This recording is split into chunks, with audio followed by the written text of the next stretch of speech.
বাঁকুড়ার জয়পুর ও কতুলপুর থানা এলাকায় সম্প্রতি ঘটে যাওয়া গরু চুরির ঘটনার তদন্তে বড় সাফল্য পেল পুলিশের বিশেষ তদন্তকারী দল। দক্ষিণ 24 পরগনার মহেশতলা থানা এলাকা থেকে এই চক্রের 9 জন সদস্যকে গ্রেপ্তার করা হয়েছিল আগেই। এবার পুলিশের জালে ধরা পড়ল এই চক্রের মূল পান্ডা ও তার সহযোগী। গোপন সূত্রে খবর পেয়ে সোমবার রাতে পুলিশ তাদের গ্রেপ্তার করে। অভিযুক্তরা দীর্ঘদিন ধরে রাজ্যের বিভিন্ন প্রান্তে পালিয়ে বেড়াচ্ছিল, কখনো শিলিগুড়ি, কখনো দীঘা। স্থান বদল করে নিজেদের লুকিয়ে রেখেছিল তারা। অবশেষে নির্দিষ্ট তথ্য প্রমাণের ভিত্তিতে তাদের অবস্থান জানতে পেরে অভিযান চালায় পুলিশ। তদন্তে জানা গেছে চক্রটি সপ্তাহে 3-4 দিন রাত্রিবেলা দক্ষিণবঙ্গের বিভিন্ন জেলায় গৃহস্থের বাড়িতে হানা দিত। তারা বাড়ির সামনে বাঁধা গরু চুরি করে ট্রাকে তুলে কলকাতার বাজারে বিক্রি করত। অভিযানে বাজেয়াপ্ত হয়েছে চুরির কাজে ব্যবহৃত আরো একটি ট্রাক। গোটা চক্রটির পর্দা ফাঁস হওয়ায় স্বস্তির নিঃশ্বাস ফেলেছে স্থানীয় বাসিন্দারা। পুলিশ জানিয়েছে ধৃতদের বিরুদ্ধে একাধিক মামলা রয়েছে এবং চুরির কাজে যুক্ত বাকিদের খোঁজে তল্লাশি চালানো হচ্ছে।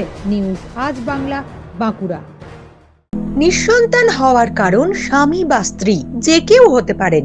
IVF এর অ্যাডভান্স সায়েন্স আর এক্সপার্ট কেয়ার লক্ষ লক্ষ কাপেলের স্বপ্ন সার্থক করেছে। তাই বন্ধাত্বকে হারাতে আপনাদের অবশ্যই আসতে হবে আরামবাগ প্রাণ IVF ফার্টিলিটি সেন্টারে। এখানে চিকিৎসা করিয়ে অনেক দম্পতি সন্তানের মুখ দেখেছেন। আমাদের ঠিকানা আরামবাগ, বসন্তপুর, আমতলা, বিবেকানন্দ পল্লী 2 নম্বর রেলগেটের পাশেই। মোবাইল নাম্বার 7865858781 অথবা 7908098172।